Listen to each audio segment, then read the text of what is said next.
ভারতে অসংখ্য রহস্যময় মন্দির আছে, কিন্তু তার মধ্যেও এমন কিছু তীর্থস্থান রয়েছে যা আজও মানুষের মনে বিস্ময়ের সৃষ্টি করে।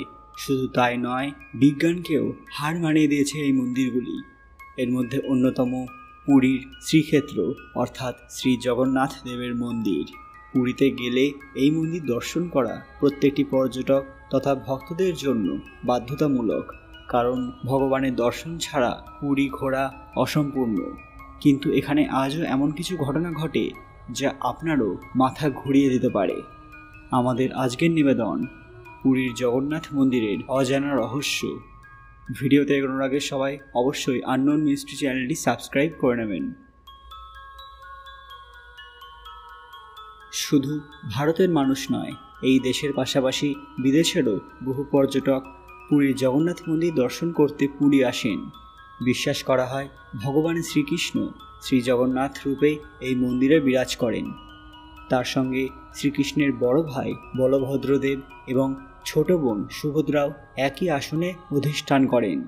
পুরীর জগন্নাথ মন্দিরে কেউ কোনো কিছু প্রার্থনা করলে সেটা পূরণ হবেই, এমনটাই বিশ্বাস ভক্তদের। প্রায় 800 বছরেরও বেশি পুরনো এই জগন্নাথ মন্দিরে আজও এমন অনেক ঘটনা ঘটে চলেছে যার ব্যাখ্যা বিজ্ঞানীদের কাছেও নেই।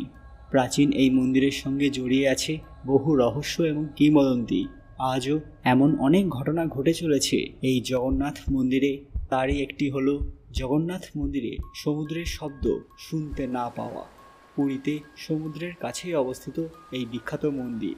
সাধারণ নিয়মে এখানে সমুদ্রের ঢেউয়ের আওয়াজ শুনতে পাওয়ার কথা, কিন্তু আশ্চর্যের বিষয় হলো জগন্নাথ মন্দির থেকে সমুদ্রের গর্জন শুনতে পাওয়া যায় না।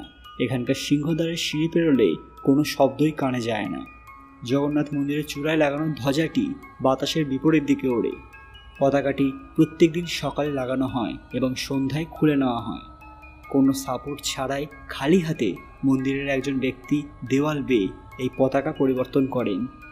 ঝড়, বৃষ্টি, রোদ বা যে কোনো প্রাকৃতিক কারণেও এই নিয়মের কোনো পরিবর্তন হয় না।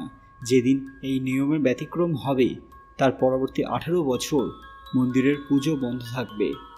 বিশ্বাস করা হয় শ্রী বিষ্ণুর বাহন গরুড় দেব পুরীর জগন্নাথ মন্দিরকে রক্ষা করেন। যেহেতু তিনি পক্ষীরাজ অর্থাৎ পাখিদের রাজা, তাই অন্যান্য পাখিরা মন্দিরের ওপর দিয়ে যেতে ভয় পায়।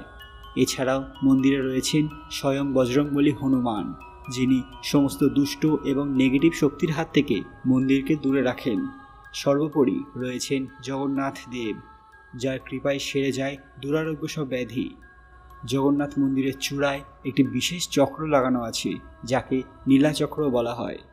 আশ্চর্যজনক বিষয় হলো যে কেউ যে কোনো প্রান্ত থেকে এই চক্রের দিকে তাকালে মনে হবে চক্রটি যেন তার দিকেই ঘোরানো রয়েছে। আর এত বছর আগে কিভাবে এত ভারী একটি জিনিসকে মন্দিরের চূড়ায় লাগানো হলো সেটাও এক বড় রহস্য। নির্দিষ্ট সময়কালের শেষে জগন্নাথ মন্দিরের বিগ্রহগুলিকে গোপনে পরিবর্তন করা হয়। জগন্নাথ মন্দিরের প্রবীণ পুরোহিতে চোখ বেঁধে হাতে দস্তানা পরিয়ে মূর্তি বদল করা হয়।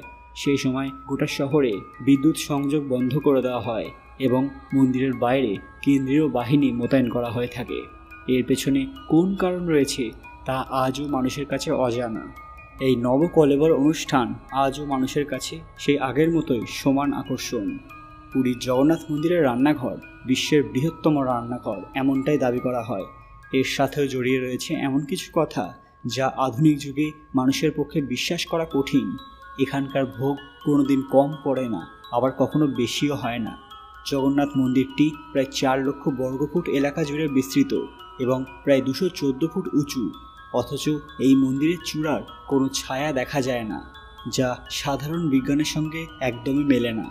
তার থেকেও বড় কথা, মন্দিরের ওপরে কোনো বিমান এমনকি একটা ছোট পাখিকেও উড়তে দেখা যায় না, যা আপনি যতক্ষণ নিজের চোখে না দেখছেন হয়তো বিশ্বাস করবেন না। আজকের ভিডিওটি ভালো লাগলে অবশ্যই লাইক করবেন এবং এরকম ভিডিও আরও দেখতে চাইলে কমেন্ট বক্সে অবশ্যই জানাবেন। সবাই কমেন্ট বক্সে ভক্তির সঙ্গে জয় জগন্নাথ লিখতে ভুলবেন না। এই মন্দিরে রয়েছে কিছু ভৌতিক রহস্য, আপনারা যদি সে সম্পর্কে জানতে ইচ্ছুক হন কমেন্ট বক্সে জানাবেন। আজকের ভিডিওটি লাইক করবেন এবং শেয়ার করে সবাইকে দেখার সুযোগ করে দেবেন। খুব তাড়াতাড়ি ফিরে আসবো আরও কিছু রহস্যময় ভিডিও নিয়ে। ততক্ষণ আপনারা এই ভিডিওগুলো দেখতে পারেন। ধন্যবাদ।